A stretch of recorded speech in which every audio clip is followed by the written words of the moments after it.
Hi hello friends, welcome back to my channel. ಯಾರೆಲ್ಲ subscribe ಮಾಡ್ಕೊಂಡಿದ್ದೀರಾ ಎಲ್ಲರಿಗೂ ಥ್ಯಾಂಕ್ಸ್. ಹಾಗೆ ಸಬ್ಸ್ಕ್ರೈಬ್ ಮಾಡ್ಕೊಂಡೇ ಇರೋರು ಪ್ಲೀಸ್ ಸಬ್ಸ್ಕ್ರೈಬ್ ಮಾಡ್ಕೊಂಡು ವಿಡಿಯೋಸ್ ನೋಡಿ. ತುಂಬ ಆರೋಗ್ಯಕರವಾದ ಹಾಗೆ ತುಂಬ ರುಚಿಯಾಗಿರುವಂತಹ ಒಂದು ಬೀಟ್ರೂಟ್ ಪಲ್ಯ ಮಾಡ್ಕೊಳ್ಳೋಣ. ಇದರಲ್ಲಿ ಬ್ಲಡ್ ಇಂಪ್ರೂವ್ಮೆಂಟ್ ತುಂಬ ಚೆನ್ನಾಗಾಗುತ್ತಂತೆ. ಸೊ ಹಾಗಾಗಿ ಎಲ್ಲರೂ ಒಂದ್ಸಲ ಟ್ರೈ ಮಾಡಿ. ಎಲ್ಲರೂ ಮಾಡ್ತಾರೆ, ಸೊ ನಾನು ಹೇಳೋ ರೀತಿ ಒಂದ್ಸಲ ಟ್ರೈ ಮಾಡಿ, ತುಂಬ ಇಷ್ಟ ಆಗುತ್ತೆ ನಿಮಗೂ.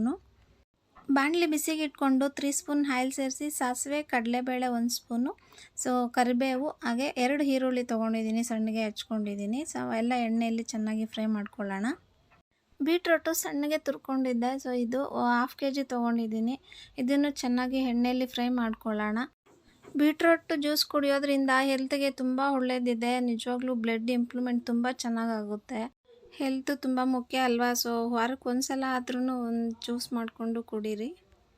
ಇಲ್ಲ ಅಂದರೆ ಈ ಥರ ಪಲ್ಯ ಬೇಕಂತಂದ್ರೂ ಮಾಡಿಕೊಂಡು ತಿನ್ಬೋದು. So 1 spoon salt ಸೇರಿಸಿದ್ದೀನಿ.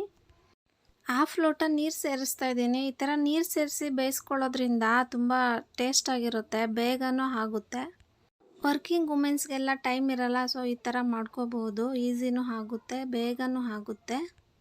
Lid close ಮಾಡಿ 10 ನಿಮಿಷ ಬಿಟ್ಟರೆ ಸಾಕು. ನೋಡಿ, ರೆಡಿ ಆಗಿದೆ. ಈಗ 1/2 ಸ್ಪೂನು ಚಿಲ್ಲಿ ಪೌಡರು ಹಾಗೆ 1/2 ಸ್ಪೂನು ಧನಿಯಾ ಪೌಡರು ಸೇರಿಸ್ತಾ ಇದ್ದೀನಿ.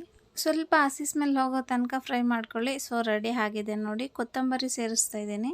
ಸ್ವಲ್ಪ ಕಾಯಿ ತುರಿ ಹಾಗೆ ಸ್ವಲ್ಪ ಶೇಂಗಾ ಪುಡಿ. ನಿಮಗೆ 2 ಆಪ್ಷನ್ನಲ್ಲೋ ಇದ್ದರೆ ಸೇರಿಸ್ಕೊಳ್ಳಿ, ಇಲ್ಲಾಂದರೆ ಸ್ಕಿಪ್ ಮಾಡಿ. ಸೊ ನನ್ನ ಹತ್ರ ಇತ್ತು, ಅದಕ್ಕೆ ತೊಗೊಂಡೆ. ಸೊ ರೆಡಿ ಆಯಿತು. ಒಂದು ರೌಂಡ್ ಮಿಕ್ಸ್ ಕೊಟ್ಟರೆ ತುಂಬ ಕಲರ್ಫುಲ್ಲಾಗಿರೋ ಬೀಟ್ರೂಟ್ ಪಲ್ಯ ರೆಡಿ ಆಗಿದೆ. ಟೇಸ್ಟ್ ನೋಡೋಣ ಬನ್ನಿ ಹೇಗಿದೆ ಅಂತ. ತುಂಬ ಚೆನ್ನಾಗಾಗಿದೆ ಫ್ರೆಂಡ್ಸ್. ಪ್ಲೀಸ್ ನನ್ನ ಚಾನಲ್ ಸಬ್ಸ್ಕ್ರೈಬ್ ಮಾಡ್ಕೊಳ್ಳಿ. ವಿಡಿಯೋಸ್ ಇಷ್ಟ ಆದರೆ ಲೈಕ್ ಮಾಡಿ. Thank you so much. Next ವಿಡಿಯೋದಲ್ಲಿ ಮತ್ತೆ ಸಿಗ್ತೀನಿ. ಯಾರೆಲ್ಲ ಸಬ್ಸ್ಕ್ರೈಬ್ ಮಾಡ್ಕೊಂಡಿಲ್ಲ ಪ್ಲೀಸ್ ಸಬ್ಸ್ಕ್ರೈಬ್ ಮಾಡ್ಕೊಳ್ಳಿ. Thank you so much.